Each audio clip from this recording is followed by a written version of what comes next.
زبیر صاحب ابھی وقفے سے پہلے کہہ رہے تھے علی محمد خان صاحب کہ ان کی الیکشن پٹیشن زیادہ ہے، آپ کی کم ہے، اس کی کیا وجہ ہے؟ دیکھیں بڑا سمپل سی بات ہے، الیکشن پٹیشن کا الیکشن کے دن کی بات نہیں ہو رہی ہے. انہوں نے جو دھاندلی کا آغاز کیا تھا یا ان کے ساتھیوں نے دھاندلی کا جو آغاز کیا تھا وہ میاں نواز شریف کی ڈسکوالیفیکیشن کے ساتھ کیا تھا. اور اس کے یار please Ali this is no way, I'm sorry, چلیں آپ کوئی نہیں، چپ کر کے سنیں گے تو میں جواب دوں گا. چلیں وہ آپ کا چھوٹا اس بھائی کے ہے بعد اس لیے جو بلوچستان اسمبلی میں کیا گیا، پھر ساؤتھ آف پنجاب میں جس طرح سے توڑ پھوڑ کی گورنری گئی، چلی پھر گئی اس کے ہے. بعد نہیں آپ تنگ نہ کریں، نہیں کرتا، پلیز تنگ نہ کریں. حامد میر صاحب، پلیز تنگ نہ کریں. حامد میر صاحب دیکھیں یہ کوئی طریقہ نہیں ہے. ہاں بالکل، آپ اپنی بات کریں، آپ اپنی بات کریں، آپ اپنی بات کریں. نہیں بیچ میں بولتے تو وہ ڈسٹربنس ہوتی ہے. بات یہ ہے کہ بلوچستان اسمبلی میں جو کیا گیا کھاڑ پچاڑ، ساؤتھ آف پنجاب میں جس طرح سے لائلٹیز تبدیل کی گئیں، فورسفلی تبدیل کی گئیں، باقی پنجاب میں، باقی پاکستان میں جس طرح سے، اور پھر سب سے بڑی بات یہ جس طرح سے کاؤنٹنگ کی گئی، آر ٹی ایس کا سسٹم بٹھا دیا. اب آپ مجھے یہ بتائیں میر صاحب کہ آر ٹی ایس کا سسٹم بٹھا دیا، ان کو کوئی فرق نہیں پڑا کیونکہ اس دن الیکٹورل ریزلٹس چینج کرنے تھے. اس لیے ہم یہ کہتے ہیں کہ یہ دھاندلی شدہ الیکشنز ہیں. اور یہ جو 4 سیٹوں کی بات کرتے ہیں نا یار علی، اچھا میں ان سے سوال کر لیتا ہوں، ان سے سوال کر لیتا ہوں، ان کے پاس جواب نہیں ہوگا اس کا. نو میر صاحب آپ نے اتنی دیر ان کو دی تھی، مجھے تھوڑا سا ٹائم جی جی جی. 2013 میں ہماری 186 سیٹیں تھیں، ان کی 29 سیٹیں تھیں. اب 186 اور 29 کوئی مقابلہ ہے؟ وہ جو 4 سیٹوں کا انہوں نے شور بچایا تھا، وہ آج بھی 4 سیٹیں اللہ کا شکر ہے پی ایم ایل این کے پاس ہے.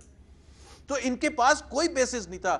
2018 کا الیکشن باوجود اس کے اتنا دھاندلی شدہ الیکشن تھا، اس کے باوجود کاؤنٹنگ میں دھاندلی ہوئی، دبا کے دھاندلی ہوئی، آر ٹی ایس سسٹم بٹھا دیا. پھر بھی سب سے زیادہ ووٹ نون لیگ کو پڑے تھے، سب سے زیادہ سیٹس جو ڈکلیئر ہوئی تھیں وہ نون لیگ کے حق میں ہوئی تھیں. اس سب کے باوجود تو آج اگر یہ ماحول اگر نارمل ہو، اگر ان کو پیچھے سے کوئی دھکا دینے والا نہ ہو، اگر ان کو کوئی بٹھانے والا نہ ہو، تو یہ 29 کی جگہ یہ 27 سیٹوں پر 25 سیٹوں پر. اچھا اب آپ نے علی محمد خان صاحب پچھلے الیکشن کی باتیں کرنی ہے، کوئی آگے کی بات کرنی ہے کہ نہیں کرنی؟ وہ کہہ رہے ہیں بار بار، مولانا فضل الرحمان صاحب نے آج کہا کہ دسمبر تک آپ کی چھٹی ہو جائے گی، اور مریم نواز شریف صاحبہ کہتی ہیں ہم جنوری آپ کو نہیں دیکھنے دیں گے.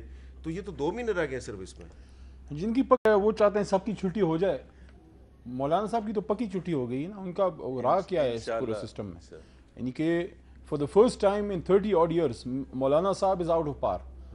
بنگلہ نمبر 22 کشمیر کمیٹی یادیں ہی یادیں ہیں، خوابوں میں آتی ہیں، لیکن اب وہ انشاءاللہ نہیں آئیں گی. کیوں؟ کیونکہ ابھی ایک مرد حر، مرد بوران جو ہے، جو صحیح معنی میں کشمیر کے لیے کام کر رہا ہے، شہریار خان آفریدی اب کشمیر کمیٹی کا چیئرمین ہے، اور وہ صرف تنخواہ نہیں لیتا، وہ کام بھی کرتا ہے. اس سے وزارت کیوں لے لی ہے؟ باقی دیکھیں ان کے پاس ہے وزارت، فیڈرل منسٹر کے برابر ہے چیئرمین کشمیر کمیٹی. لیکن جو میری یہ بھی بات کر رہے تھے نا کہ ہم نے کوئی پتہ نہیں پچھلے الیکشن میں یہ وہ، اور بھائی میرے زبیر عمر بھائی، آپ کے دور میں جو سب سے ایک بہت بڑا الیکشن ہوا تھا جب ہم نے کہا کہ حلقے آپ کھولیں، جہانگیر خان ترین صاحب کی سیٹ یاد ہے؟ کون جیتا تھا؟ کوئی ذہن میں کوئی یادداشت کوئی کام کر رہی ہے؟ آج کس کے پاس؟ جاوید ہاشمی صاحب کی سیٹ یاد ہے؟ آپ کی اپنی حکومت میں وہ سیٹ ہمارا عامر ڈوگر لے کے آ گیا تھا واپس، عمران خان کی جولی میں اس نے ڈال دی تھی. اور اس کے ساتھ ساتھ مت بھولیں کہ مرحوم، تو اس کا مطلب ہے نون لیگ کے دور میں فیئر الیکشن ہوتے تھے. اور دوسرا، اور اپنے جو وہ بھی آپ کو میں بتاتا ہوں کتنے فیئر ہوئے تھے. یہ جو ان کی اللہ مغفرت کرے کلثوم نواز صاحبہ، ہم سب کی دیکھیں وہ جب وہ بیمار تھیں ہم نے کبھی بھی ان کو وہ نہیں کیا کرٹیسائز وغیرہ، لیکن جب وہ الیکشن ہو رہا تھا ان کا، الیکشن میں جو ان کی ادھر جو دھاندلی ہوئی، وہاں پہ جو پیمنٹ کی الیکشن کے دوران صوبائی اور مرکزی حکومت کی طرف سے وہاں پہ ترقیاتی کاموں کے اعلان ہونا، یہ دھاندلی ہوتی ہے نا، پری پوڈ ریگنگ ہی تصور کی جاتی ہے نا. اربوں روپے کے ہمارے پاس ثبوت ہیں. اور آج مجھے یاد ہے کہ کچھ لوگ گرفتار کیے تھے، شہزاد اکبر صاحب نے اس کی پریس کانفرنس بھی کی، ساری ڈیٹیل یہاں پہ لوگ گرفتار ہوئے تھے اور ان کے خلاف کوئی چیز ثابت نہیں ہوئی. تو کہا گیا جی ان سے پیسے برآمد ہو. تو حامد میر، چلیں دیکھیں حامد میر صاحب کہتے ہیں آگے کی بات، آگے کی بات. حامد میر صاحب دیکھیں، کہتا ہوں وہی بات سمجھتا ہوں جسے حق، میں زہر ہلا حل کو کبھی کہہ نہ سکا قند، اپنے بھی خفا مجھ سے ہیں بیگانے بھی ناخوش.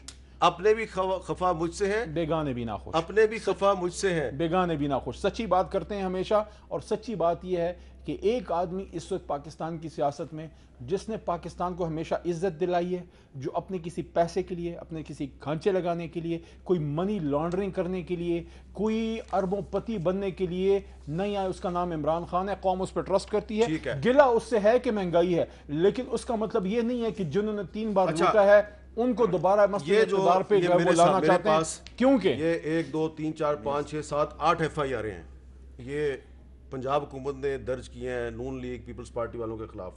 تو یہ جو کچھ کر رہی ہے پنجاب حکومت، اس سے عمران خان کی عزت میں اضافہ ہو رہا ہے یا کمی ہو رہی ہے؟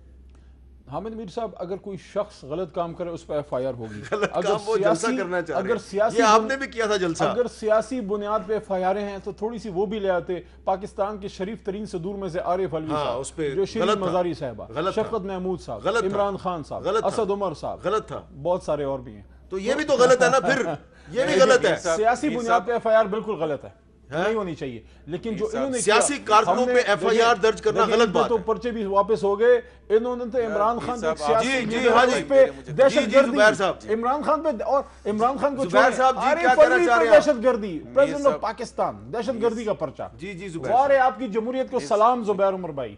جی زبیر صاحب یار پلیز اب علی میری بات سننا.